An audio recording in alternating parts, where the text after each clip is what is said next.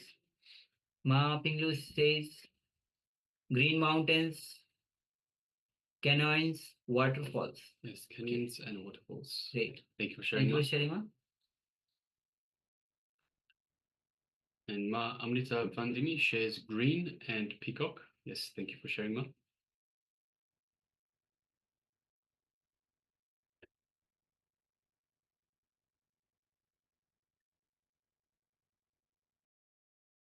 Yeah.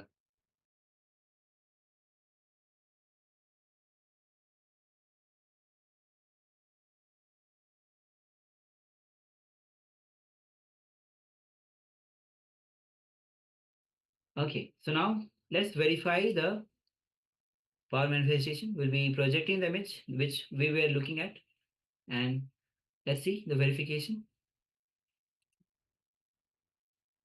Yes, so as you can see, it is a Shivalinga. And it looks like some sort of a water body that's behind, so perhaps a lake.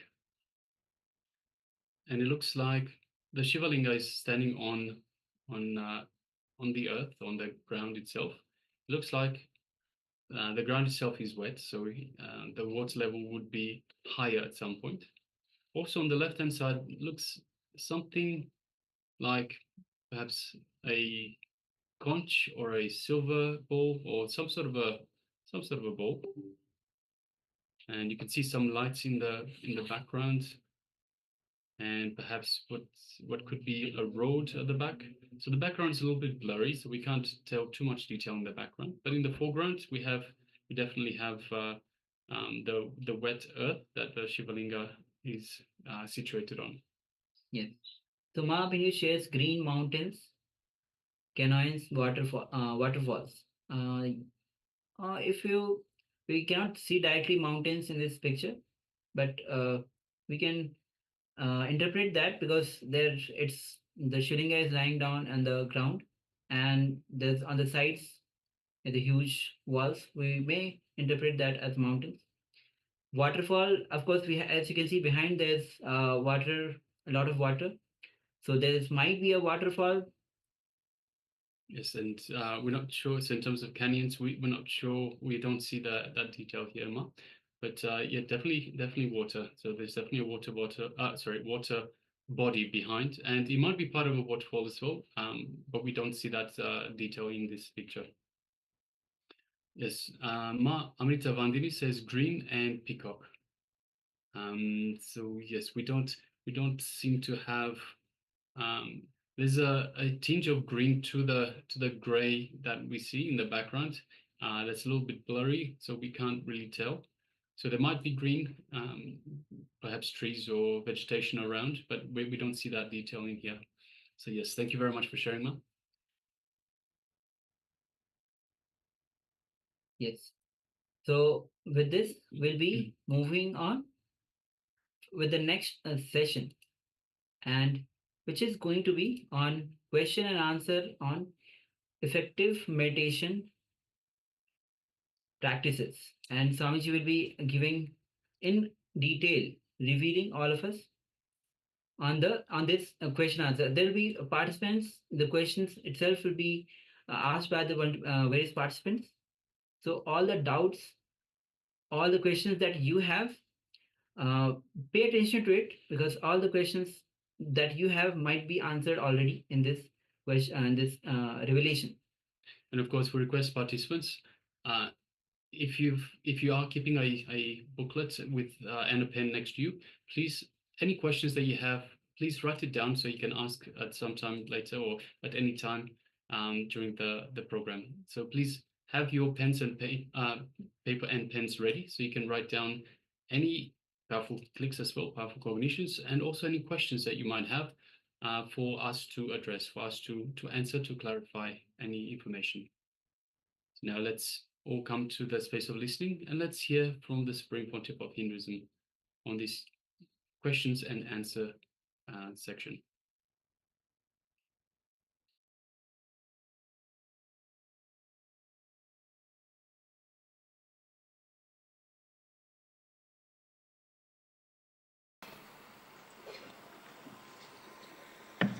Here is one more question. How can we select our God and Goddess?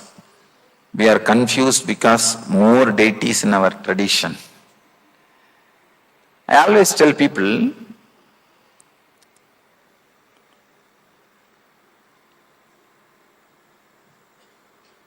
towards some path, some God, some technique, suddenly you will feel a very deep connection. That is what I call falling in tune, feeling connected. If you feel connected to some path, choose that path or that God or that deity. If you don't feel connected to any one thing particularly, do not choose anything. Continue your seeking. Continue your seeking. Let the seeking become your God. Seeking can become your God. Let the seeking become your Ishta Devata. No need for particular Devata.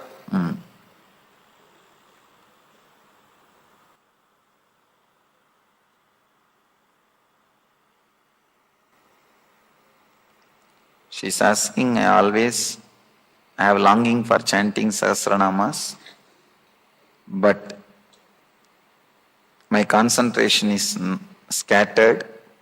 How can I concentrate on all the slokas? This is another big problem.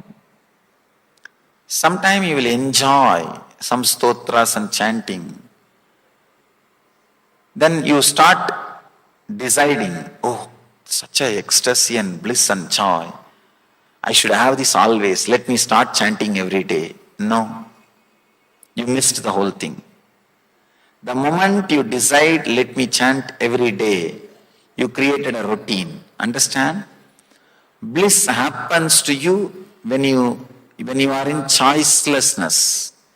The moment you choose the bliss, you have chosen suffering.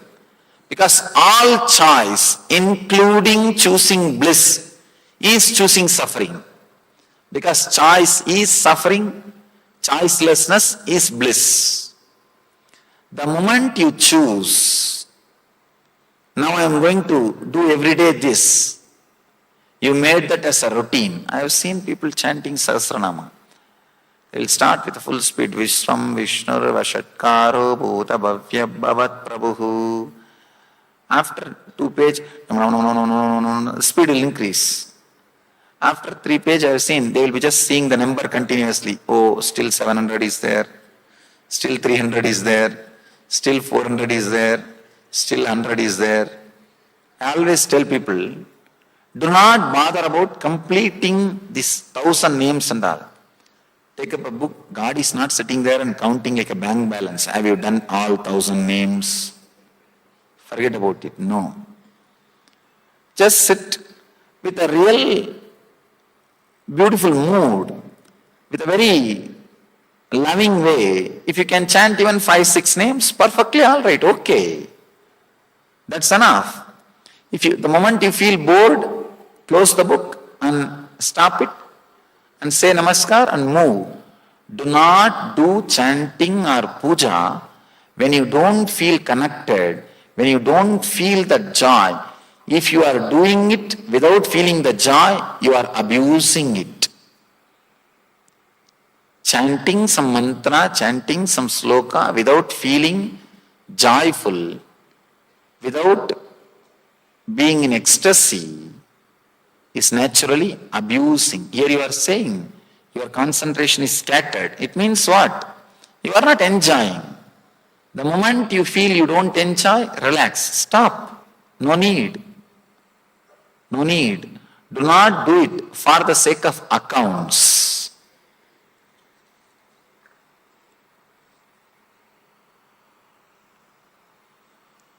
Could you please explain what exactly intensity, the meaning, intensity of what, intensity how?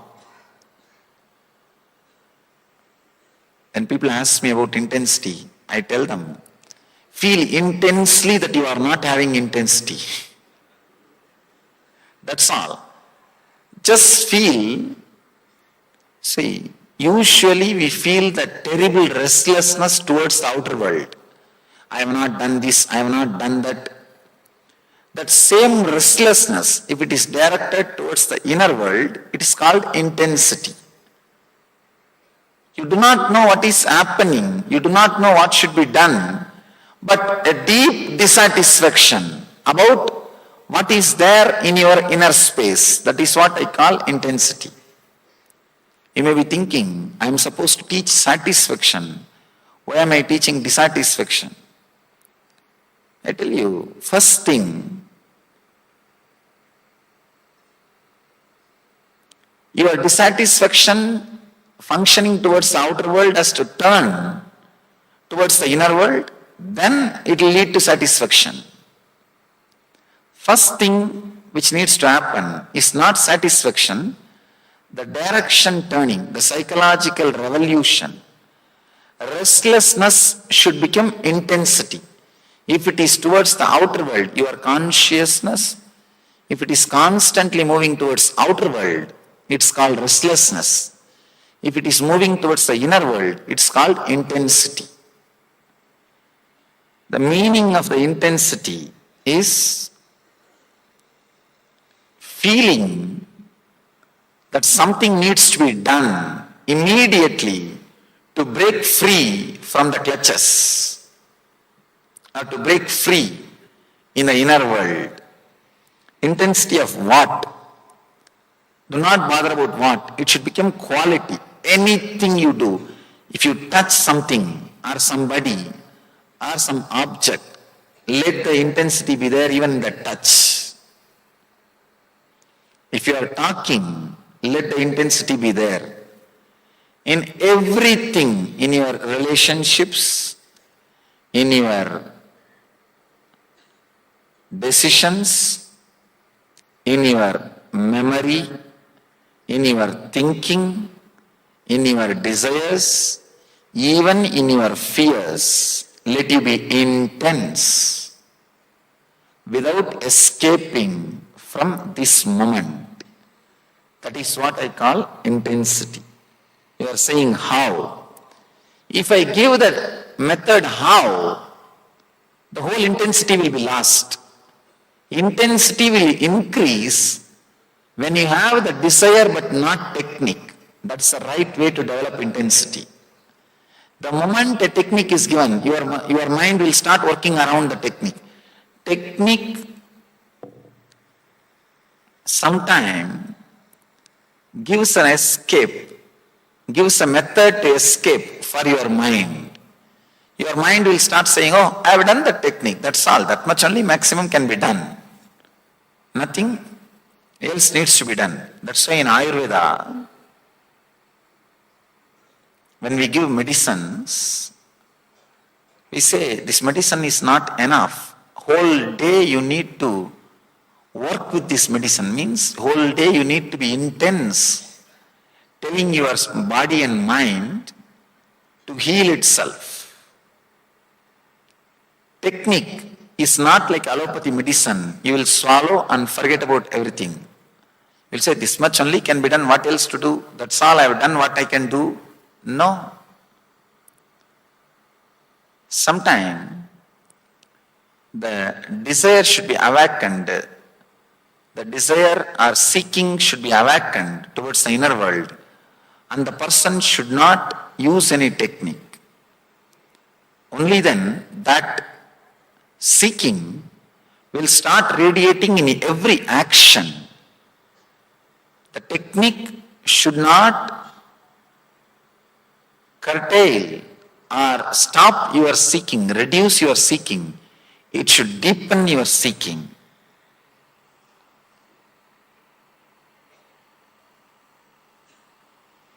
I'm already doing meditation taught by some other master. Can I do the one given by you here? You are welcome. You can do. I always tell people, try to collect the best flowers from all gardens and make a beautiful bouquet for you.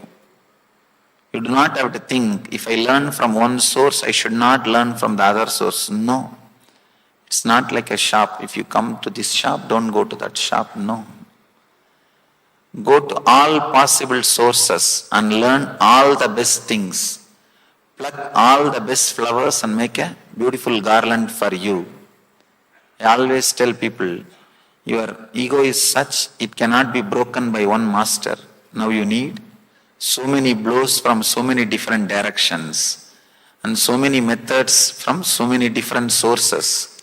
So do not think, if I learn from one source, I shouldn't learn from other source. No, learn from all possible sources and raise yourself.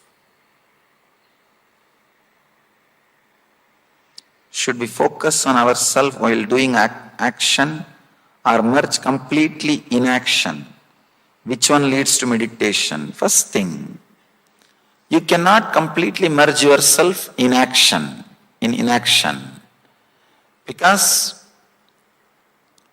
once the tamas, lethargic energy in you is exhausted, you see, your body is made out of rajas, tamas and sattva.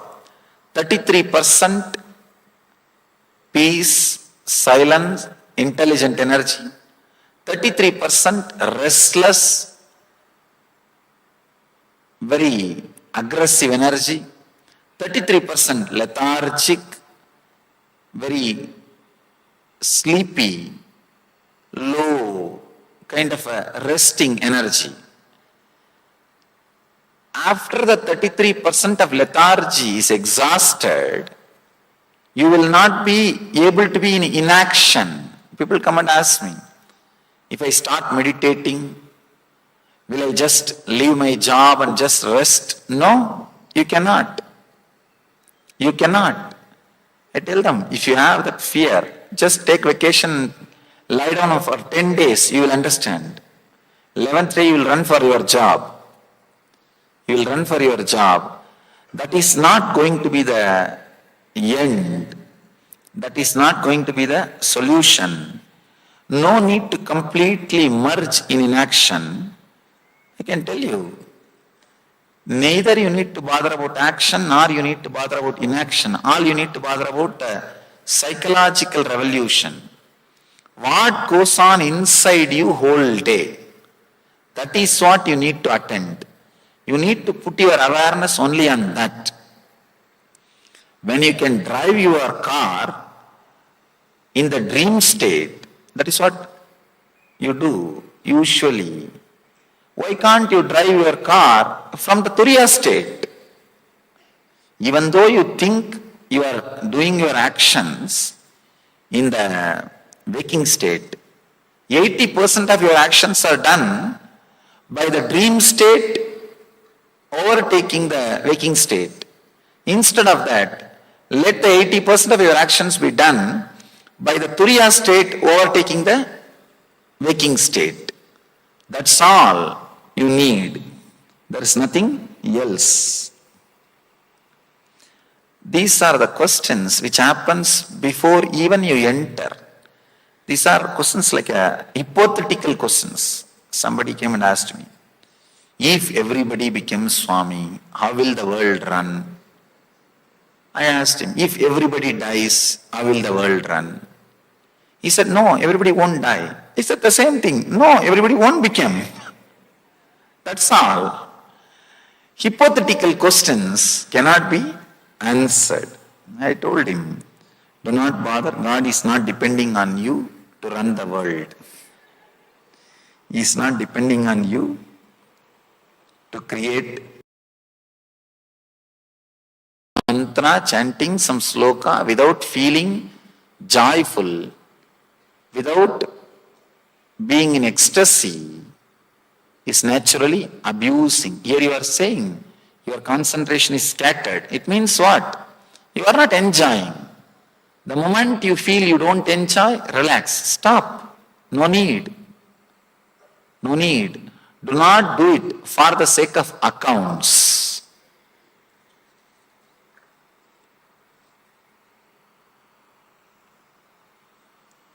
Could you please explain what exactly intensity, the meaning, intensity of what, intensity how?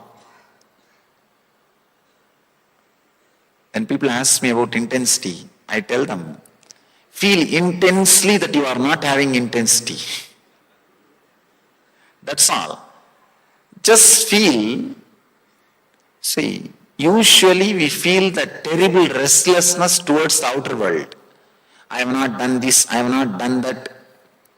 That same restlessness, if it is directed towards the inner world, it is called intensity.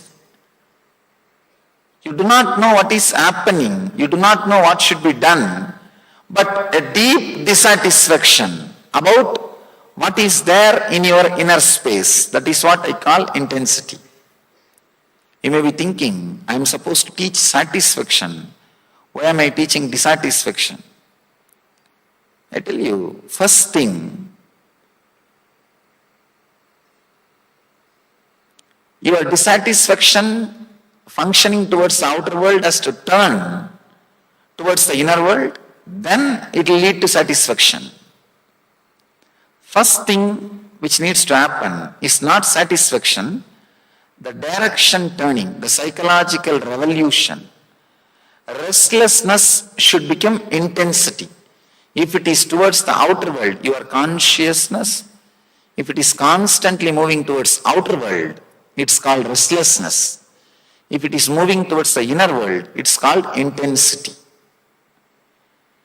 The meaning of the intensity is feeling that something needs to be done immediately to break free from the clutches, or to break free in the inner world. Intensity of what? Do not bother about what. It should become quality. Anything you do, if you touch something or somebody or some object, let the intensity be there even in the touch. If you are talking, let the intensity be there. In everything, in your relationships, in your decisions, in your memory, in your thinking, in your desires, even in your fears, let you be intense without escaping from this moment. That is what I call intensity. You are saying how. If I give the method how, the whole intensity will be lost. Intensity will increase when you have the desire but not technique. That's the right way to develop intensity. The moment a technique is given, your mind will start working around the technique. Technique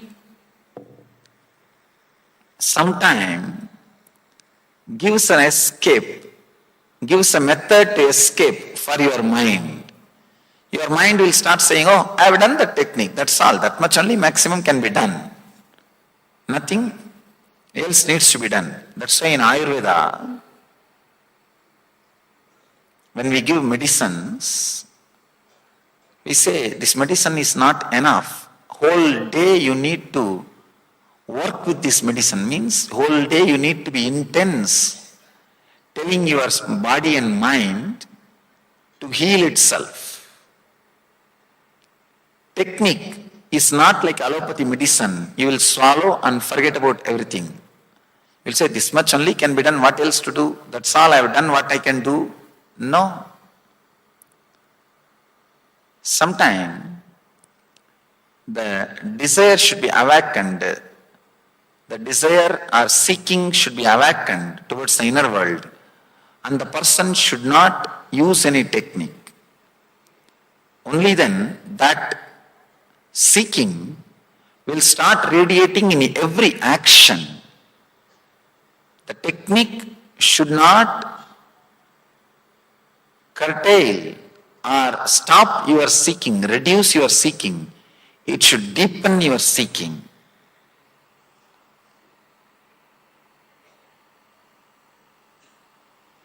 I'm already doing meditation taught by some other master. Can I do the one given by you here? You are welcome. You can do. I always tell people, try to collect the best flowers from all gardens and make a beautiful bouquet for you. You do not have to think, if I learn from one source, I should not learn from the other source. No.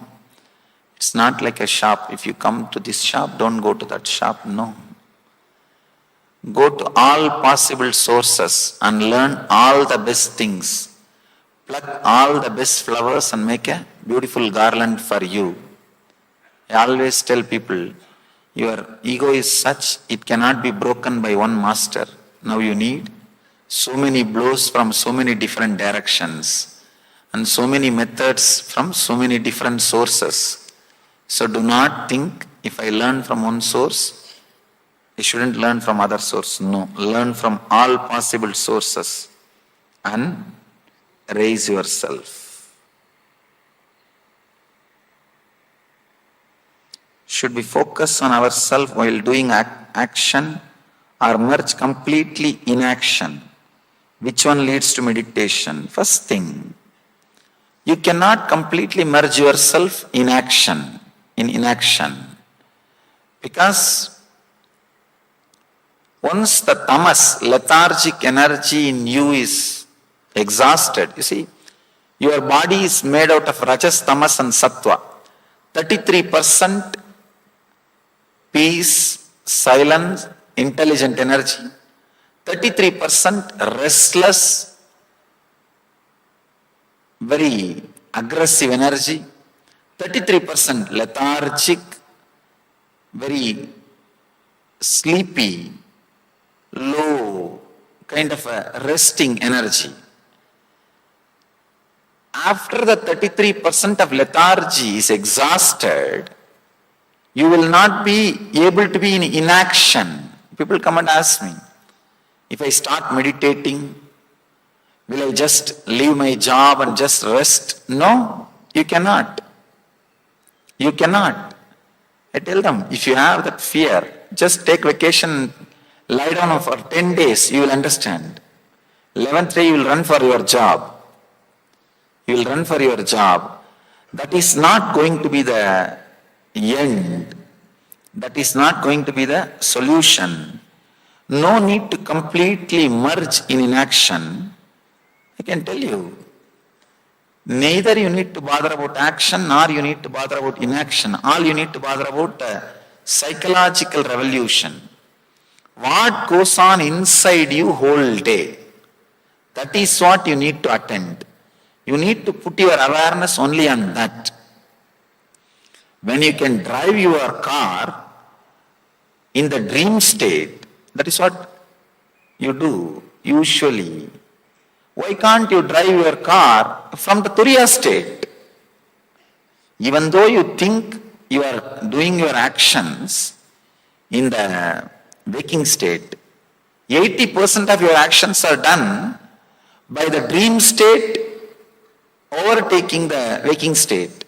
Instead of that, let the 80% of your actions be done by the Turiya state overtaking the waking state. That's all you need. There is nothing else. These are the questions which happens before even you enter. These are questions like hypothetical questions. Somebody came and asked me, if everybody becomes Swami, how will the world run? I asked him, if everybody dies, how will the world run? He said, no, everybody won't die. He said the same thing. No, everybody won't become. That's all. Hypothetical questions cannot be answered. I told him, do not bother. God is not depending on you to run the world. He is not depending on you to create and maintain the world. Can we really experience the blissful state after learning? Then what for you think I am conducting the program?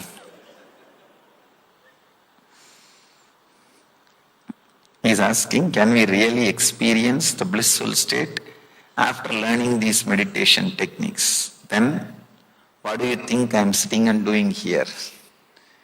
Understand?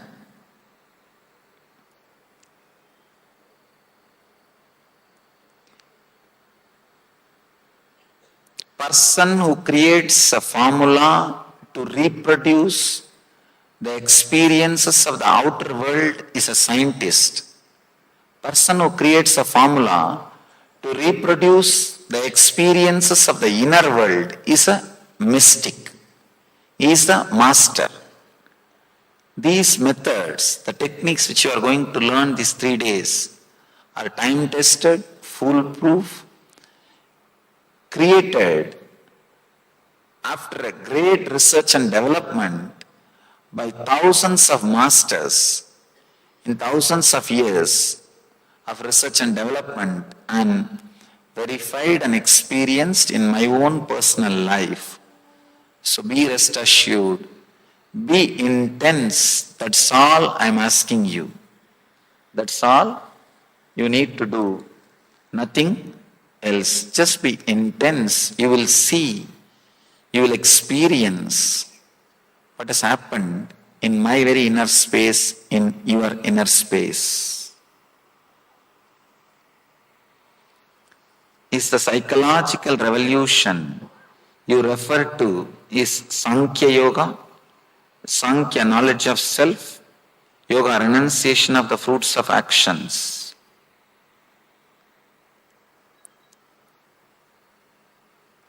See, the word Sankhya, the word Yoga, both are like two different expressions. Maybe I can say the psychological revolution word, I mean Sankhya, Yoga and something more. And something more. When you understand these few ideas about the dream and waking state and the superconscious state, every time when low mood or depression or disturbance comes to your inner space because of the waking state, bring this understanding into you.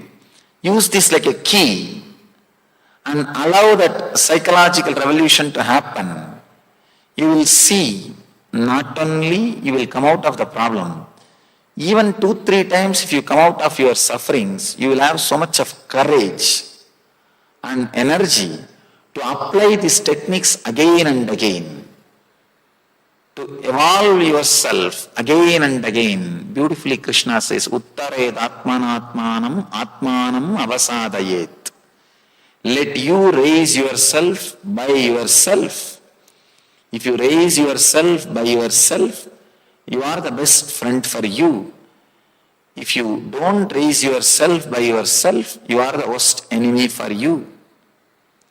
So, I can say the word psychological revolution which I am uttering is Sankhya, Yoga and something more.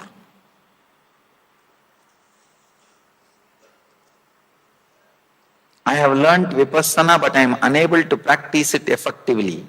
Not sure why. Is it that I am doing it wrong? Is it a wrong technique for me? Neither you are doing it wrong, nor it is wrong technique for you.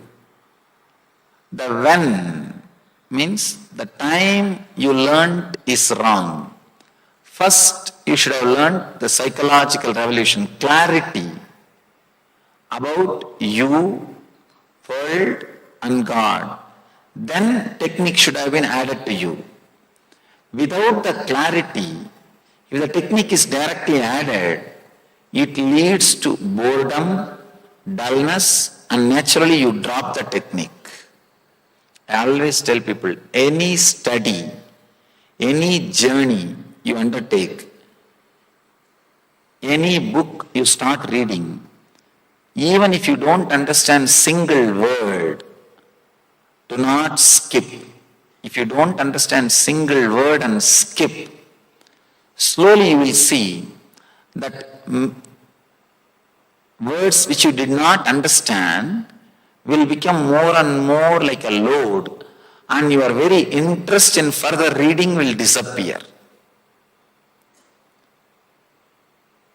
Same way, in the inner journey, without going through the psychological revolution, means without going through the understanding, if you just jump, skip the understandings and enter into the meditation technique, this is the problem.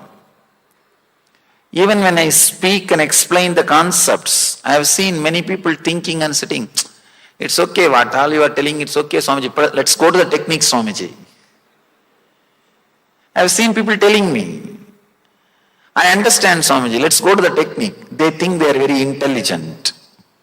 They think straight away technique can help. Technique is not allopathy pill. You need an understanding before, because the understanding starts the churning. Understanding starts the churning. Then technique is like addition for the alchemy process. When meditating, lots of negative thought arose.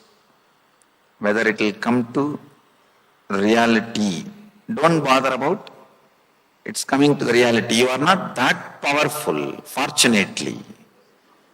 Fortunately, we are not that powerful to project our thoughts into reality. Then we would have created long before worst hell than what we are having now. Fortunately, God did not give so much of energy to us to project our thoughts into reality. If sometime your thoughts have become reality, if you are seeing your dream or thoughts becoming reality, do not use that power. Try to divert that energy into your consciousness, means thoughtless state. Can we practice different types of yogas? According to me, surely authentic yoga methods do not contradict each other. They only complement each other. So you can practice different yoga methods. Only thing, do not mix and make masala and create your own technique. Practice it independently. 20 minutes means finish that. Then go to the next. Then go to the next. If you mix everything and you start thinking, I know all these things, now I know the core thread. I think I can make my own. That is where you will miss.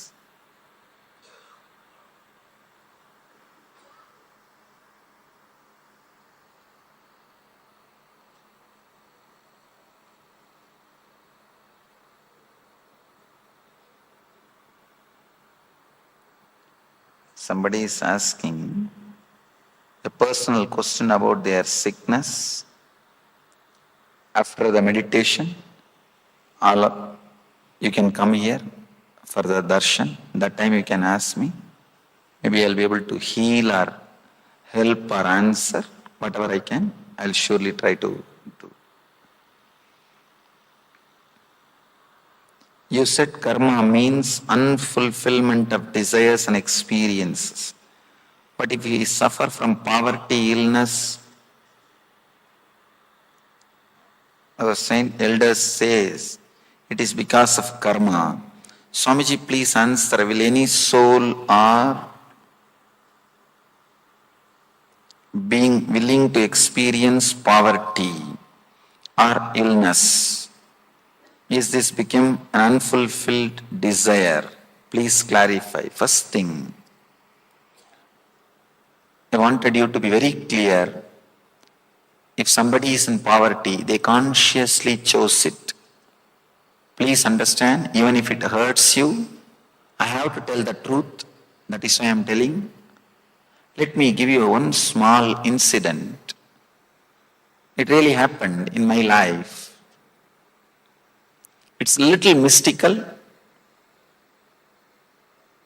but exactly as it happened, I am narrating. I can say, I can take a vote, I am stating the simple, straight facts. You can make out what you want to make out of this incident.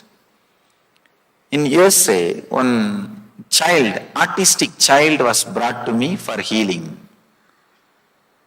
They are from North India, settled in USA, maybe some 7-8-year-old child. They brought the child and asked me, Swamiji, this child is autistic, please heal him. And not a single person in their family or in their surroundings knows Tamil. I put my hand on the head of the child and started healing. In a pure village Tamil, in singular, not even in plural, in singular, that boy said, remove your hand. He just said in Tamil, remove your hand. I was shocked. Because the whole family, they are North Indian family, not a single person knows Tamil. And they said, no way this child can even hear a Tamil word. Because none of us speak and none of us know Tamil. He is growing with us.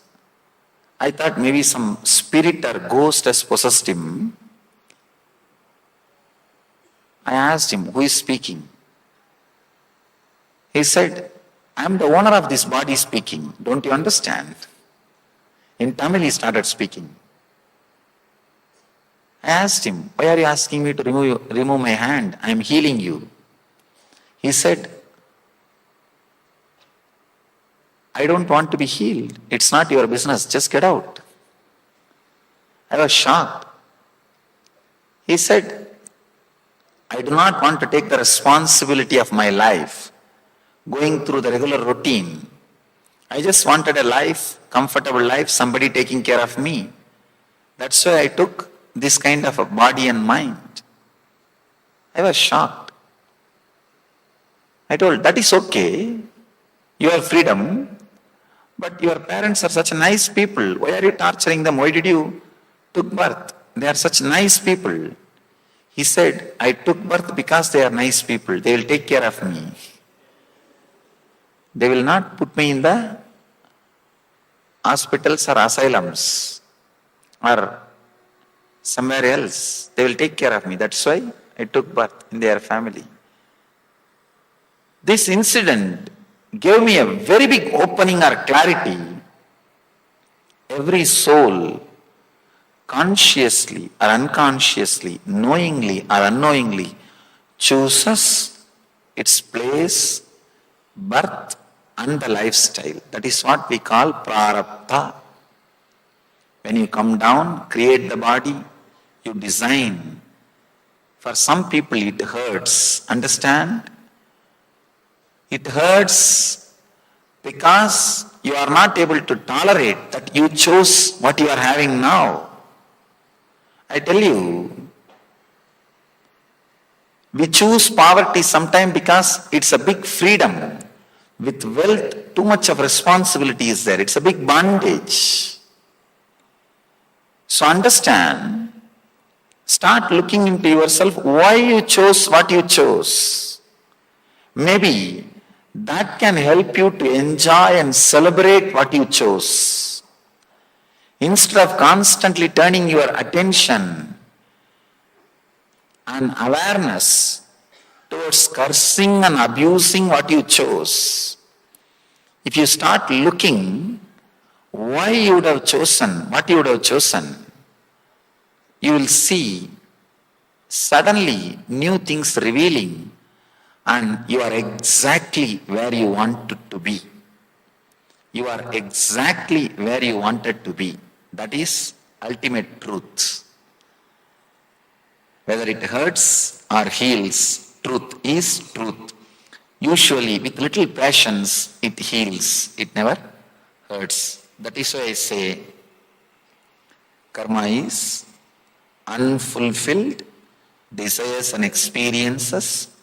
Your lifestyle and everything is straight away consciously chosen by you. And your present is the totality of the decisions you made in the past. Your future is going to be the totality of the decisions you are making in the present. So if you want, consciously you can alter, rearrange, edit, reduce, delete or recreate. You have freedom. How to start meditation? At what age one should start meditation? You are in right place, you will have the answer in few minutes. We will enter into the technique. Come for tomorrow and day after tomorrow sessions too. We will be entering into the deeper and deeper levels of methods and techniques.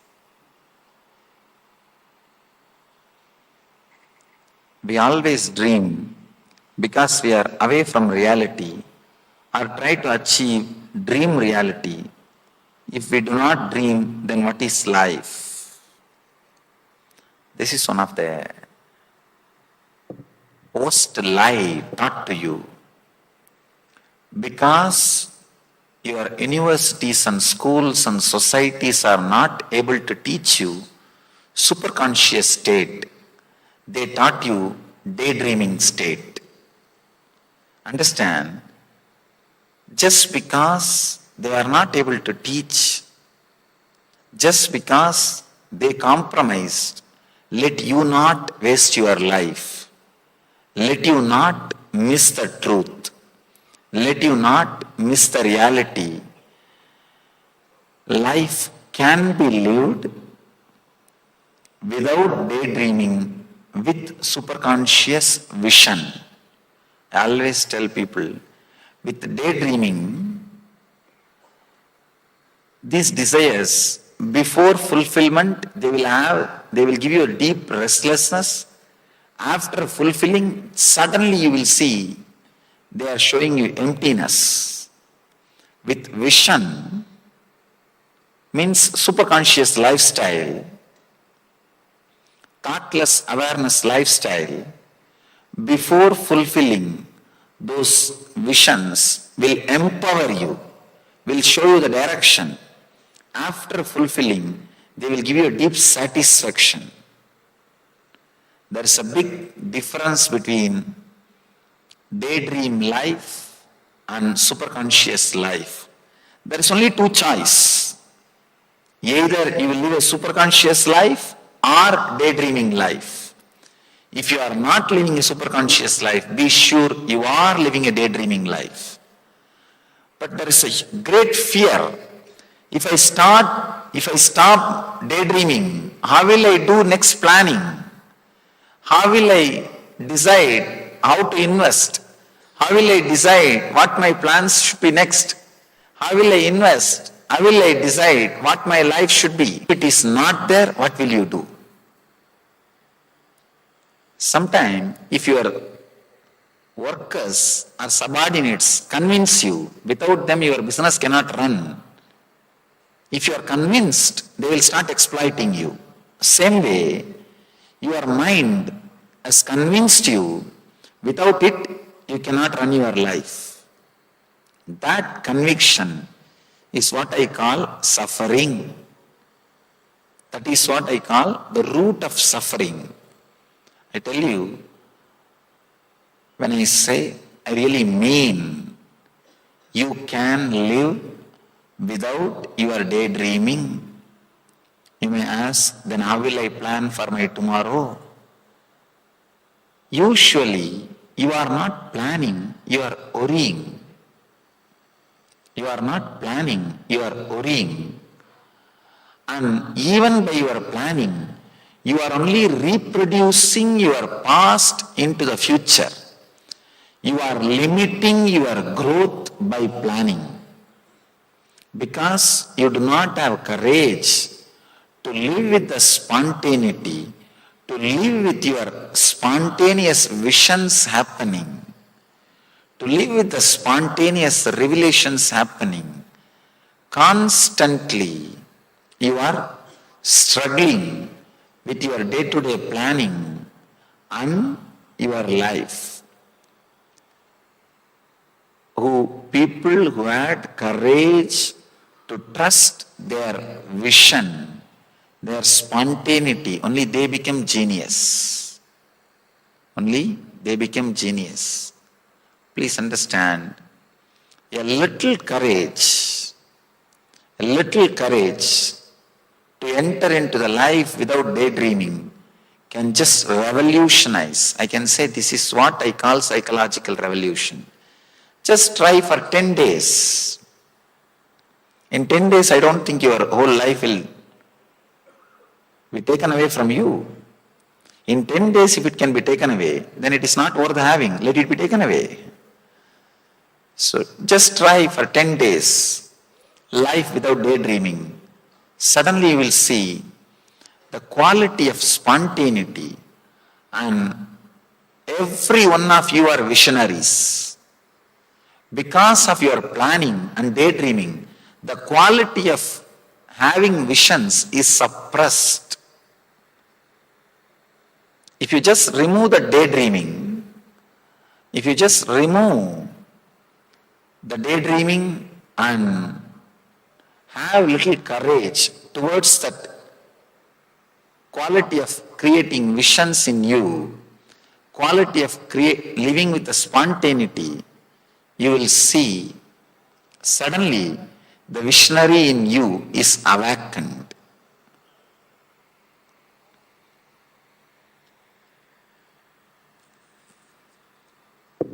People who live with super consciousness never fail and miss in their decisions, because the depth of dilemma or the oscillation, mood swings will be very less. It will be very limited.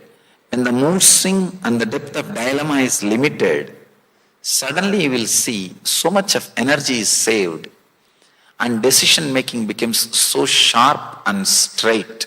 I always tell people,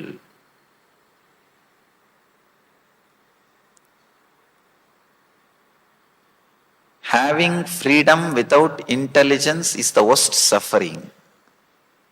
Whenever this thousands of people are living in our ashrams around the world, when they don't listen to what I say, I tell them, all right, give him freedom. That is the worst suffering. That is the worst punishment. Just by the dilemma, he will die. Just by the dilemma, he will die. Nothing else needs to be done. Without intelligence, when the freedom is given, it will lead only to suffering. Our daydreaming is also nothing but dilemma. The intelligence is not there, but the freedom is there. That is what I call daydreaming.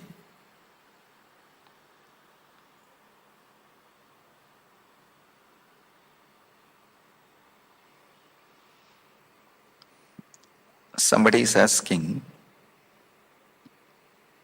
is a blissful state in one in which breathing pattern changes, it's deep and slow, and I can feel a wave of energy on the face. Is this a blissful state? I can say this is one of the symptoms of the blissful state. In the blissful state, actually the breathing pattern changes and the whole body feels the wave. This is one of the symptoms of the blissful state. This question I answered. We always dream because we are away from reality, or try to achieve dream reality. If we do not dream, then what is life? So, only kids need to dream to cope up with the reality. Even after growing, if you have to dream to cope up with the reality, we are mentally retarded. We have not grown.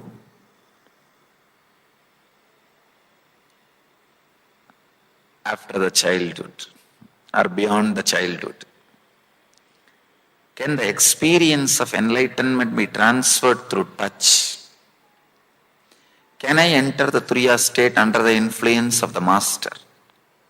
It is possible. From time immemorial, the first gift was always given by the push from the Master. But to stay in that same state, you yourself should have gone through the psychological revolution. Ramakrishna was able to give only one glimpse to Vivekananda. But Vivekananda has to go through the psychological revolution to retain it. So, the experience can be given, a glimpse can be given by the touch of the master. But if you need to retain it, surely you yourself need to go through that psychological revolution. Means living these great truths in reality.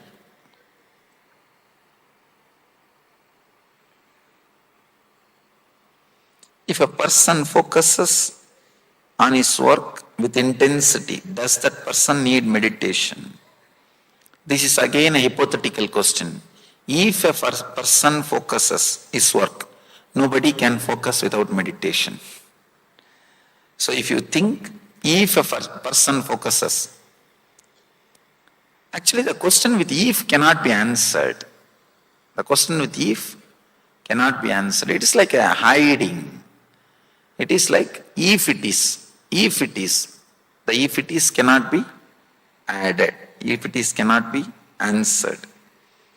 Will meditation in the beginning produce any bad side effects? No. No side effect except bliss and health. Is there any meaning in the dream I am seeing? There is no meaning even in the world which you are seeing. What about the dream? Even the world which you are seeing has no meaning. So forget about the meaning of the dreams which you are seeing. People come and ask me, Swamiji, I saw this dream, I saw such and such a dream, please give me the meaning about it, explain. I tell them, the world which you are seeing is itself is useless. So why waste time in interpreting the dreams? There is something called placebo effect. Understand? If patient and doctor, both of them does not know, the medicine is given, if some color water is given instead of medicine, and not only the patient should not know it is just water, even doctor should not know it is just water.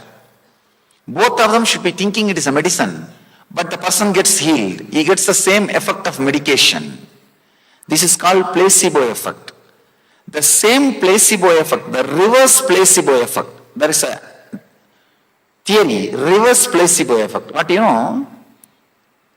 In the West, this calamity happens. In the East also it has started. Continuously advertising about some symptoms of disease. If you have a slight knee pain, it may be arthritis. Some 5-6 symptoms, a very broad symptoms if you give, and ask if you have any one of these symptoms, you have this mental disorder. You will see 95% of the people will start feeling that they have that mental disorder. No, it's true. Morning, slow lethargy, or irritation in your relationships, feeling like disconnected, or loneliness. If you have any one or all the symptoms, you have this mental disorder. Who will say I don't have?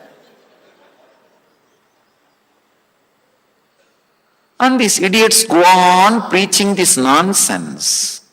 When these ideas are constantly told to the public, told to the people, they start believing that they do have the disease. Understand one problem?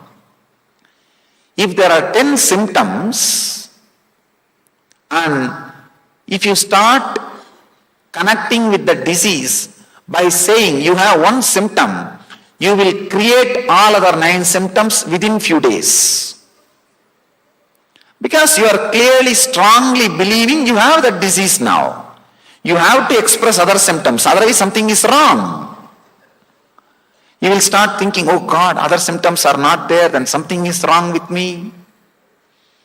So giving these broad symptoms and asking you to choose, if you have any one or all the symptoms, you have this disease, is the worst calamity. Actually, this is what I call reverse placebo effect. In the first placebo effect which I explained, the healing happens. In this placebo effect, disease happens. In the West, oh God, Of course, the East also. Of course, the Indian cities are no more Bharat. Unfortunately, we have to tell the truth. Geographically, maybe Bharat, but the great value, the great lifestyle is slowly. Anyhow, but at least if you have intelligence, stop allowing these thoughts getting into your system. Stop allowing, especially the symptoms related to mental disorder. See, every season, once in 3 months, in the West you will see one new diagnosis.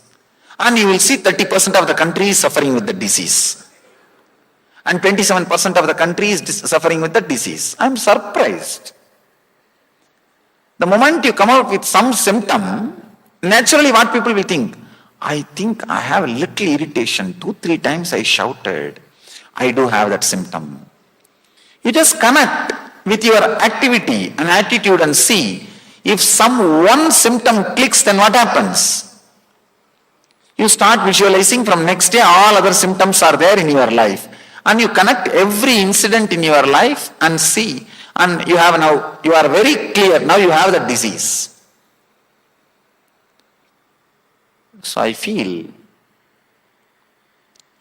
the very idea from which we look has to be shifted, has to be changed. All they missed is health, that's all. They missed an important idea, important truth. The healthy part of the human being they missed. Consciousness is the healthiest part of the human being. They are not interested in accepting that. Because the moment they accept that, they give the hope to the human being, they can heal themselves. They don't need the help of somebody else. Then problem starts. People come and ask me many times, why should we go to the gurus? We have become dependent on masters. At least master will liberate you at some point. Master basically trusts there is a part in you which cannot be occupied or possessed by disease. What is the fastest way to spiritual progress? Shortcut.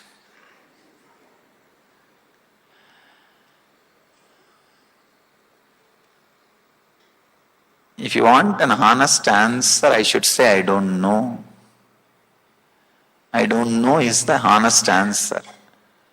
Because, according to me, the spiritual life itself is the simple, straight path.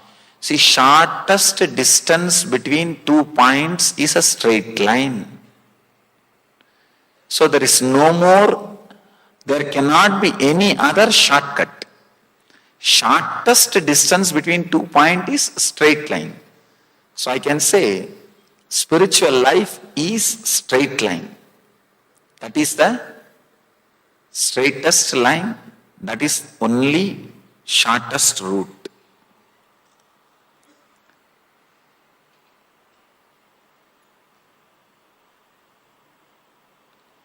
Please put some light on what is it that tells me that I had a good sleep in the night. Maybe the time you spent in the deep sleep was more than time you spent in dream state. That is what you feel morning, that you had good sleep or rest.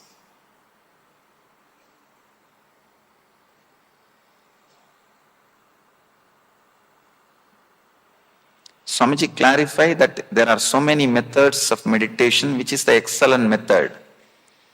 I can say I have chosen 3 methods, 3 techniques. These 3 days you will be learning. Today it will be like a preparation, introduction, entering into meditation. Tomorrow it will be deeper, cleansing. And day after tomorrow, deepest level, unclutching, means experiencing the true self. So, we'll enter into the meditation.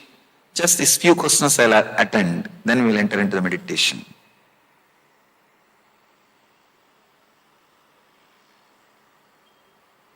These are the questions. How long we can meditate at a stretch? How to come out from the thought flow? All these questions will be answered now in the meditation when I explain the technique.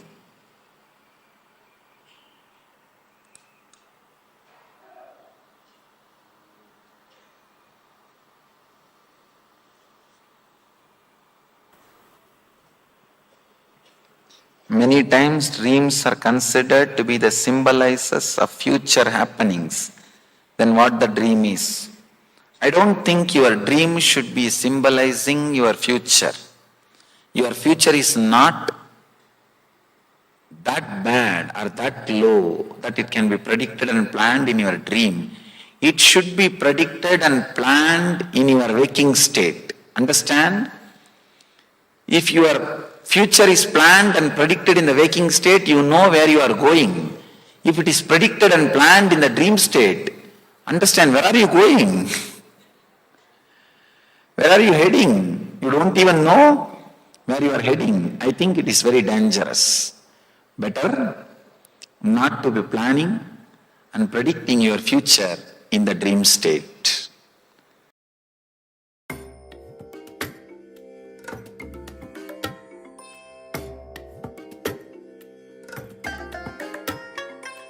I bless you all. Let you all open all your three eyes and manifest the powers of Mahasudashiva. Om Nityananda Paramashivam. Om Nityananda Paramashivam. Om Nityananda Paramashivam. Om Nityananda Paramashivam. Om Nityananda Paramashivam. Om Nityananda Paramashivam. Om Nityananda Paramashivam. Yes, welcome back. There was a wonderful question and answers segment, revelations by the Supreme Pontiff of Hinduism on meditation, on why we should meditate and how to meditate.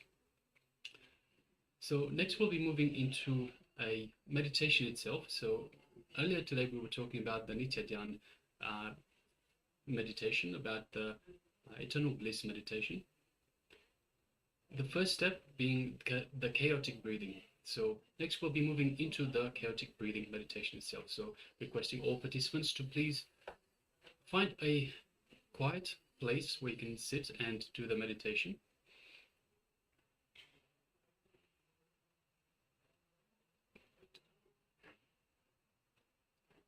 Requesting participants also to please come on camera. We have a few participants that are not currently on camera. So please come on camera, turn your cameras on and make sure you are available. You are seen and available in the camera.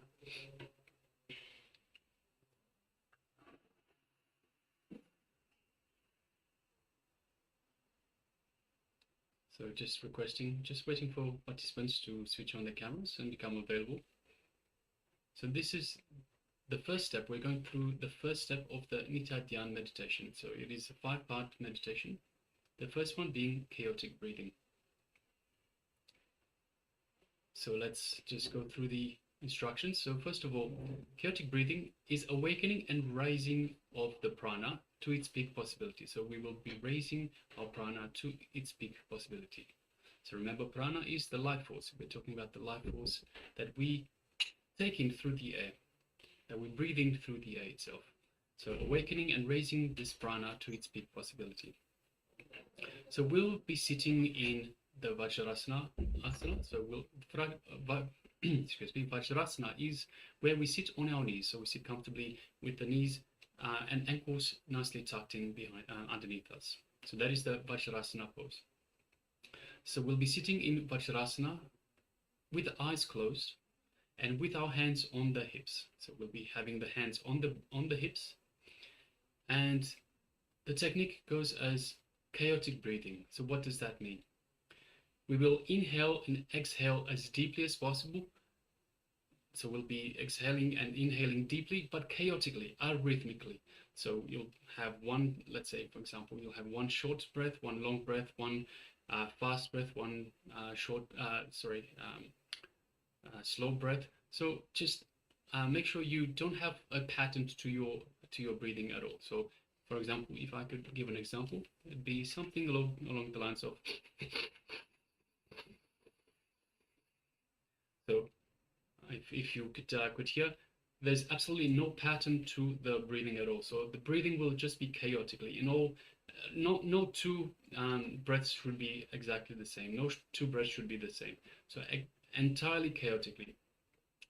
And we'll be focusing simply on the breathing, nothing else, just on the breathing. Our entire breathing should become the breathing itself. We should be the breathing. Concentrate only on the breathing, and there is nothing else.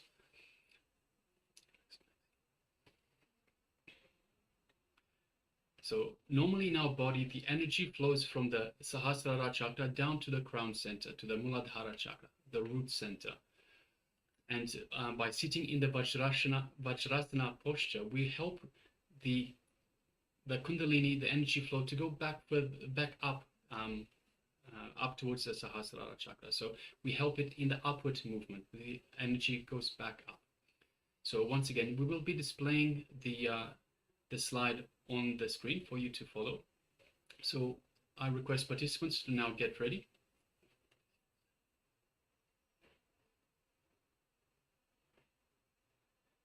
Requesting participants to now get ready.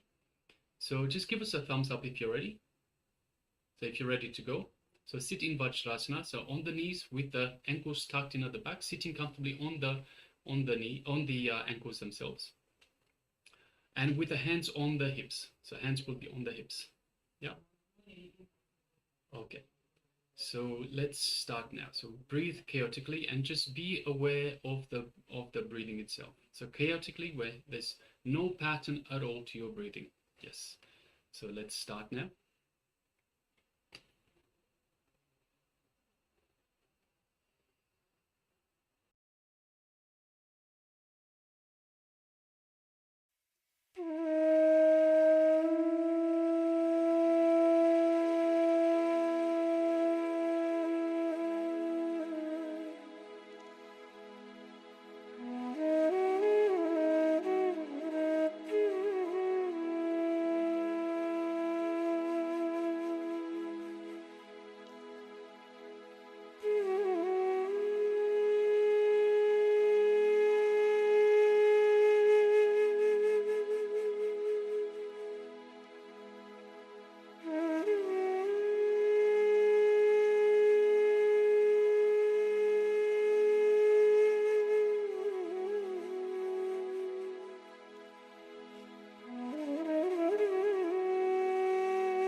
All right, you can relax now.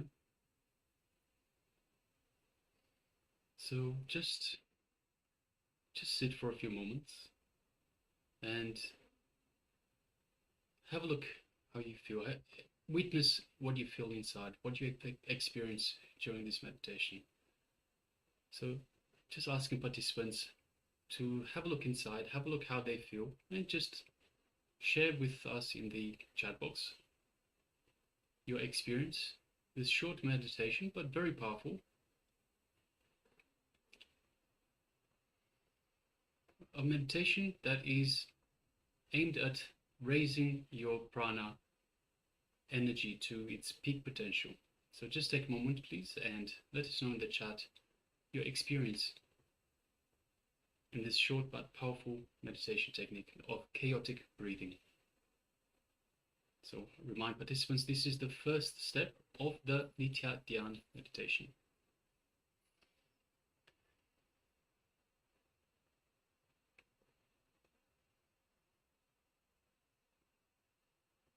Just take a moment to share.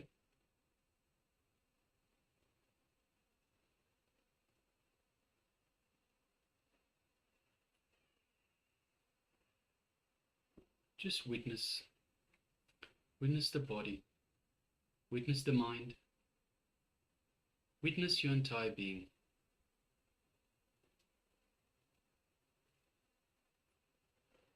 And let us know in the chat box your experience with this meditation, this chaotic breathing technique.